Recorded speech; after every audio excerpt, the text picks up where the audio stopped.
जम्मू आ गए, दिल्ली आ गए, अलग अलग जगह पे आ गए, और अभी सरकार उनको करेगी फिर से हम मेरी बात समझ गए? क्या सबके साथ मर्डर हो जाता है? क्या सारी बहुएं जला के मार दी जाती? Good afternoon to all of you. Welcome to our YouTube channel Pahucholo Academy. So today we are discuss about the Rajasthan APO last minute revision strategy.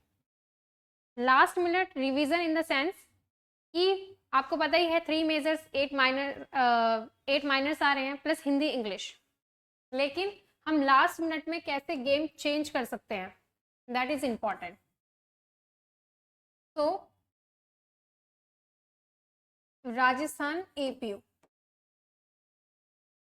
we know about that only 3 majors, that is one is IPC, second is CRPC and third is evidence, as well as 8 minors. वो आपके जैसे probation offender act हो गया, excise act हो गया, arms act हो गया, आपका राजस्थान प्रिवेंशन हो गया, राजस्थान रिक्रूटमेंट हो गया, ये अदर भी हैं जो 8 एक्ट्स आ रहे हैं माइनर के साथ. के साथ जो सबसे इम्पॉर्टेंट है वो है आपकी English plus Hindi. It's a very important. Hindi English बहुत इंपॉर्टेंट है. हिंदी इंग्लिश जो आ रहा है आपका वो है 30%. इट मीन्स 100 का पूरा एग्जाम है. टाइमिंग इज 2 आवर एंड 1/3 की नेगेटिव मार्किंग है.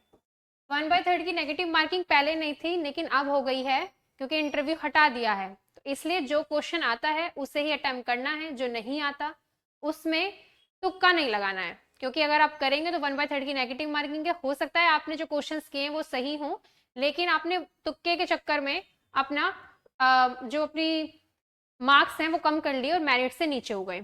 सो मेजर के साथ माइनर प्लस हिंदी. अब आपका आज और कल का दिन बचा है, तो इट मीन्स कि आपके पास 2 डेज हैं. अगर मैं माइनर की बात करूं तो 8 माइनर हैं, और माइनर आपके अगर आपने अच्छे से पढ़े हैं तो 3 आवर्स में कंप्लीट हो जाएंगे, क्योंकि सब्जेक्ट स्पेसिफाई है ही कि इतने इस चैप्टर में से इतने, बेयर एक्ट में से इतने सेक्शंस आ रहे हैं और इसमें से इतने आ रहे हैं. Second is most important, for एक मेजर के साथ 3 माइनर्स लेके चलो. अगर मैं बात करूं कि आईपीसी के साथ अगर मैं राजस्थान प्रिवेंशन करूं और साथ के साथ Rajasthan prevention is 1992 and Rajasthan recruitment is 2022, and साथ के साथ इसके साथ में अगर प्रोबेशन ऑफेंडर करूं, प्रोबेशन ऑफेंडर जिसमें ओनली 6 सेक्शंस आ रहे हैं, अगर मैं ये करूं तो इट मीन्स मेरा 1 मेजर और 3 माइनर्स हो जाएंगे. साथ के साथ हिंदी और प्लस इंग्लिश. हिंदी इंग्लिश का एक बहुत बड़ा रोल है, क्योंकि हिंदी इंग्लिश 30% की आ रही है, तो 1 मेजर के साथ 3 माइनर्स हो गए. लेकिन अगर मैंने 3 माइनर्स लिए हैं तो इट मीन्स मेरे मेजर भी कंप्लीट और साथ के साथ मेरे माइनर्स भी कंप्लीट और हिंदी और इंग्लिश भी कंप्लीट. अब last minute strategy in the sense, नया रेफरेंसेस नहीं उठाने हैं, नए जो केसेस लो हैं कभी देखने लगो कि 2024 में कितना आए कैसे आए. हाँ, ऐसा हो सकता है जैसे आपका पोक्सो एक्ट में स्किन टू स्किन वाला केस है, बहुत लीडिंग जजमेंट है, लैंडमार्क जजमेंट है, इज 2018 में जो आया था सतीश वाला, union of India, attorney general of India versus Satish and others वाला 2018, ये इंपॉर्टेंट है. इस तरह के हम इंपॉर्टेंट कर सकते हैं. लेकिन अगर आप ले कि हम अदर रेफरेंसेस बुक को बार बार पढ़ रहे हैं, नहीं. जो आपने बुक पढ़ी है, जो बेयर एक्ट पढ़े हैं, फर्स्ट ऑफ ऑल जब भी आप एग्जाम जाते हैं तो प्री के लिए बेयर एक्ट इज मतलब बेयर एक्ट से बाहर आएगा ही नहीं. तो इसलिए बेयर एक्ट को तो पढ़ना ही पढ़ना है, अच्छे से रीड करना है. जो आपके पुराने आ रहे हैं जैसे आईपीसी हो गया, सीआरपीसी हो गया, एविडेंस हो गया, एविडेंस में बहुत छोटा आ रहा है, कुछ ही सेक्शंस आ रहे हैं, ज्यादा सेक्शंस नहीं आ रहे हैं. इट्स अ 1 to 4 आ रहे हैं, एंड 5 से लेके 11 तक आ रहा है. उधर आपका 24 से 32 सेक्शंस आ रहे हैं, एंड देन उसके बाद आपका 45 सेक्शन से लेके जो थर्ड पार्टी वाला है, जो विशेषज्ञ वाला होता है, उससे लेके आपका 55 तक आ रहा है, एंड देन आपका 118 से 134 तक आ रहा है. केवल इतने सेक्शंस आ रहे हैं, और वो टोटली बेस्ड हैं आपके सेक्शन जो बेस हैं आपका एविडेंस से, बेयर एक्ट में से अगर आप अच्छे से पढ़ लेंगे तो you will be crack your exam. आपको एविडेंस में तो कोई प्रॉब्लम नहीं होगी, सीआरपीसी में प्रॉब्लम नहीं हो सकती क्योंकि 19, 20, 21 चैप्टर जो है वो बहुत इजी है। It's a summon, summary, trial, ये सब है। सबसे इंपॉर्टेंट जो है उसमें टाइम लग सकता है वो है आपका एफआईआर वाला चैप्टर। FIR it's a section 154 to 176, इसमें आपका टाइम लग सकता है। अदरवाइज अगर मैं बात करूं डेफिनेशन क्लोज, ध्यान रखना डेफिनेशन क्लोज अच्छे से रीड करनी है हर एक की, क्योंकि डेफिनेशन क्लोज जो है वो इंपॉर्टेंट भी है, साथ के साथ आता भी है। And other is statement questions. जो स्टेटमेंट क्वेश्चंस होते हैं जिसमें क्या किया जाता है, आर और ए दे देंगे कि आर ए का सही एक्सप्लेनेशन है या नहीं है, वो आप तभी कर पाएंगे जब आपने सेक्शंस को अच्छे से पढ़ा हो। एंड थर्ड इज सबसे इंपॉर्टेंट जो भूलना ही नहीं है और करके जाना है लास्ट मिनट पे भी, लास्ट मिनट पे भी ये स्ट्रेटजी नहीं भूलनी, ये करके ही जाना है। That is a illustration base. जितने भी, चाहे वो आपका मेजर हो, मेजर में चाहे आईपीसी हो, चाहे सीआरपीसी हो, चाहे एविडेंस हो, ये सबके इलस्ट्रेशन बेस्ड क्वेश्चंस नहीं छोड़ने हैं बिल्कुल भी, किसी भी कीमत पे नहीं छोड़ने। एविडेंस में तो इलस्ट्रेशन बेस पे ही डिपेंड होता है सारा, आईपीसी में भी इलस्ट्रेशन बेस है, सीआरपीसी में ज्यादा इलस्ट्रेशन बेस नहीं है, लेकिन जितने भी हैं जो इलस्ट्रेशन बेस सीआरपीसी का इंपॉर्टेंट है, लास्ट मिनट पे बता रही हूँ, दैट इज चार्ज वाला चैप्टर जो है, दैट इज 221 से लेके आपका 224 तक। इसमें जो इलस्ट्रेशन दे रखे हैं, थेफ्ट वाला हो गया, एक्सोर्शन वाला हो गया, ये बहुत इंपॉर्टेंट है, इन्हें मत भूलना क्योंकि इनमें से क्वेश्चन पूछता ही पूछता है। अगर मैं बात करूं हिंदी इंग्लिश की, हिंदी इंग्लिश के रेफरेंसेस बहुत सारे हैं। देखो लॉ का जब हम भी कोई भी चैप्टर हम लॉ का बेरेक्ट पढ़ते हैं तो वो उसमें से आएगा। अगर सेक्शन 154 में एफआईआर है तो वो 154 में ही रहेगी, चाहे वो कोई भी बेरेक्ट हो, ठीक है। बेरेक्ट इन द सेंस कि अलग अलग जो उनके राइटर हैं उनका हो, ठीक है। लेकिन जो हिंदी इंग्लिश है वो बहुत ब्राइड है, तो वो कहीं से भी आ सकता है, इससे कंसेप्ट क्लियर होना चाहिए। हिंदी में अनुलोम विलोम आ रहे हैं जैसे, या आपके एडमिनिस्ट्रेटिव लीगल जो आपके वर्ड सारे हैं वो इंपॉर्टेंट हैं, तो उनको बार बार जितना आप कर सकते हैं उतना कीजिए। अगर आपने अनुलोम विलोम शब्द जो हैं आपने 200 300 कर लिए हैं तो इस सबको प्रैक्टिस होगी, है ना। शुद्ध वाक्य, शुद्ध शब्द ये सब आ रहे हैं आपके, तो वो आपको पढ़ने से ही होगा कि आपने उसको पढ़ा है या नहीं पढ़ा है, इन द सेंस कि आपने उस चीज को बारीकी से देखा है नहीं देखा। अगर मैं बात करूं इंग्लिश की, तो इंग्लिश में सबसे ज्यादा पूछता है आईडीएस, मतलब डायरेक्ट टेंस और इनडायरेक्ट टेंस पूछेगा, और इसका मिसलेनियस पार्ट जो होता है it's a very very important, ठीक है। एंड देन आपका एरर हो गया, टेंसेस हो गए, टेंसेस जरूर पूछता है, टेंसेस हो गए। एंड आपका पैसिव वॉइस, तो ये जो होता है ये आपका 12th बेस पे नहीं आएगा कि 12th में जो पढ़ा है वो आ जाएगा, आपका आएगा तो थोड़ा कंपटीशन लेवल है तो कंपटीशन के हिसाब से ही आएगा, लेकिन घबराना नहीं है, जो आपने 12th में पढ़ा है उससे ही मिलता जुलता है। इसको आपको क्या करना है, इसके फॉर्मुलेज याद होने, जैसे मैथ में फॉर्मुले याद करते हैं ना, ऐसे ही इसमें कि सब्जेक्ट है प्लस वर्ब की फर्स्ट फॉर्म आएगी, थर्ड फॉर्म आएगी, ईएसएस लगेगा, ये सब चीजें। तो मैं लास्ट मिनट पे इसलिए ही बता रही हूँ कि आपको हिंदी प्लस इंग्लिश और मेजर और माइनर, मेजर 1 ले लीजिए, माइनर 3 ले लीजिए, इट मीन्स आपका दोनों टाइम रिवीजन हो जाएगा। थर्ड इज मोस्ट इंपॉर्टेंट, जो है किसी भी एक्ट की, चाहे किसी भी सब्जेक्ट की, चाहे वो मेजर हो चाहे वो माइनर हो, दोनों में से कोई भी हो, दोनों के सब्जेक्ट्स के 3 + 8 इट मीन्स 11 आ रहे हैं, तो 11 की इन्फोर्समेंट डेट, इनेक्टमेंट डेट, साथ के साथ इनेक्ट कब हुआ, इनेक्ट नंबर, सबसे इंपॉर्टेंट रिपब्लिक अब पूछने लगा है, ठीक है, और कहाँ एप्लीकेबल है, ये तो भूलना ही नहीं है किसी भी कीमत पे, क्योंकि इनसे 1 या 2 क्वेश्चन जरूर बनेगा। इसका सबसे इजी तरीका क्या है, अगर आपको याद नहीं हो रहा है तो अगर जब आप ट्रैवलिंग करेंगे, एग्जाम देने जाएंगे, तो उसका क्या बनाना है, एक पेपर पे इधर मेजर लिखो, इधर माइनर लिखो, इन सब की enactment date, enforcement date, act number कहाँ एप्लीकेबल है और किस रिपब्लिक में है, ये आप एक सिनॉप्सिस बना लीजिए। सिनॉप्सिस किसे कहते हैं, सिनॉप्सिस इन द सेंस कि जब हमारा कोई भी ब्राइट चीज होती है हम उसको छोटा करके लिख देते हैं तो हम उसको सिनॉप्सिस कहते हैं। तो आपको क्या लिखना है, सिनॉप्सिस में लिखने हैं, ठीक है। अगर आप ऐसे करेंगे और ट्रैवलिंग करेंगे, उसको बार बार देखेंगे, तो आपको वो क्या हो जाएगा, रिमाइंड हो जाएगा। It's not a biggest deal कि हाँ हम नहीं कर सकते हैं। इन्फोर्समेंट एंड एनेक्टमेंट डेट में सबको प्रॉब्लम होती है, लेकिन और सबसे important it's a definition close.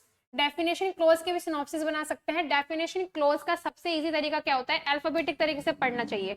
Alphabetic तरीके से, जैसे सीआरपीसी है, सीआरपीसी में बी है, बी के बाद ए है, सॉरी बी के बाद सी है, फिर आपका डी है, तो बी है तो इज अवेलेबल ऑफेंस, बी के बाद सी आता है तो इसका चार्ज हो गया, फिर सी आया, सी क्या आया, कॉग्निटिव ऑफेंस हो गया, फिर डी आया, डी आया तो डी, सी के बाद डी, तो डी में भी क्या है, कंप्लेन है, फिर ई एफ है नहीं, फिर एच है, एच में आपका हाई कोर्ट है। तो अगर आप अल्फाबेटिक तरीके से पढ़ते हैं तो उसमें क्या होता है कि आपके जो चीजें हैं वो मतलब आपको अल्फाबेटिक तरीके से याद रहती हैं और वो अच्छे से आपको रिवाइज हो सकते हैं, आप भूलेंगे नहीं। आपको पता है बी के बाद सी ही आना है अल्फाबेटिक तरीके से, तो बी में इज अवेलेबल ऑफेंस एंड सी में is a charge.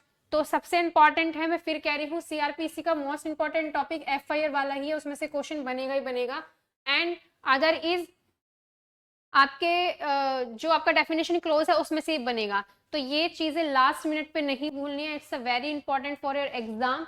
And other is जो सबसे इंपॉर्टेंट है, जो मैंने पहले भी बताया था एंड देन मैं फिर बता रही हूँ, जो मैंने लाइव क्लास में बताया था, अब स्पेशली लाई हूँ लास्ट मिनट के लिए।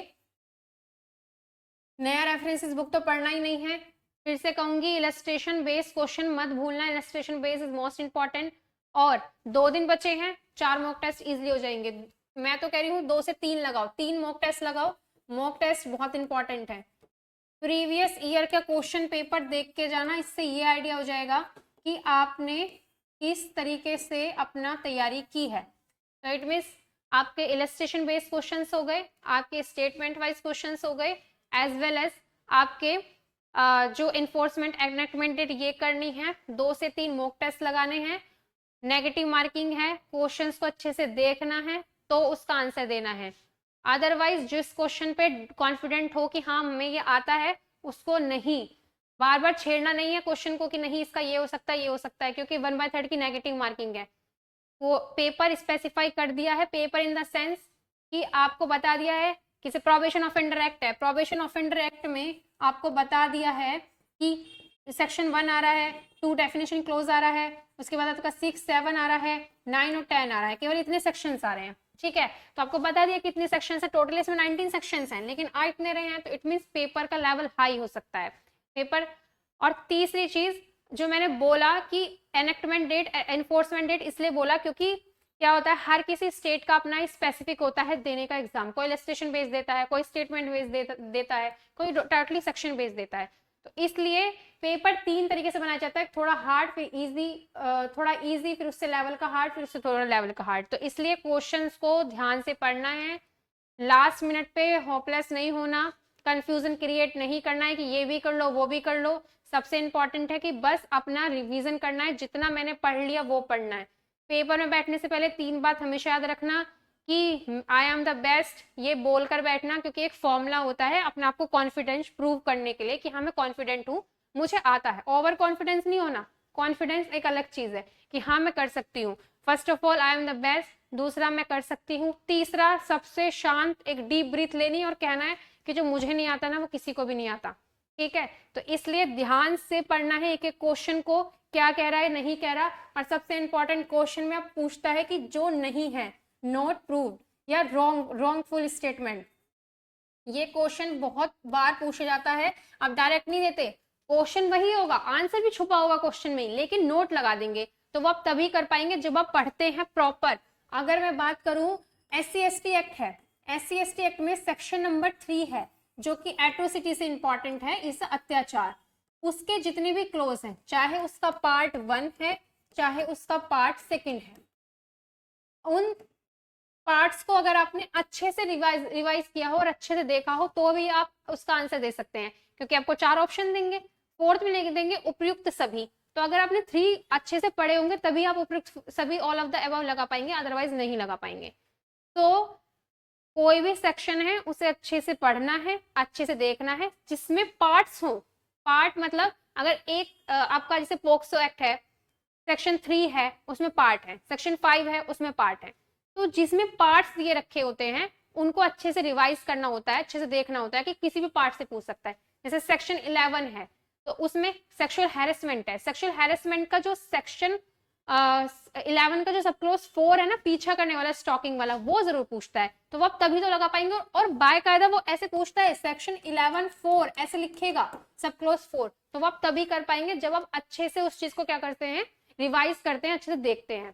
तो best of luck for your exam. Enforcement date, enactment date मत भूलना, स्टेटमेंट वाले क्वेश्चंस को देख के जाना, इलस्ट्रेशन तो भूलना ही नहीं है। चाहे जैसे आपका आईपीसी में थेफ्ट है, आपका एग्जॉर्शन है, आपका रोबरी है, डकैती है, इनमें जितने भी इलस्ट्रेशन बेस्ड क्वेश्चंस हैं उनको देख जाना। आपको घबराना तो है ही नहीं, और आपको जो रेफरेंसेस बुक्स अदर हैं उनसे मत पढ़ना, जितना पढ़ लिया उसको रिवाइज करना है, क्योंकि ऑलमोस्ट आज का दिन तो गया ही, कल का दिन और परसों का थोड़ा सा दिन बचा है। तो एग्जाम को ध्यान से देना, अपना एग्जाम फोकस की तरह देना, और अच्छे क्वेश्चन पे फोकस रखना, अच्छे से एग्जाम देना। So best of luck to all the students for exam. Thank you. Subscribe for more content.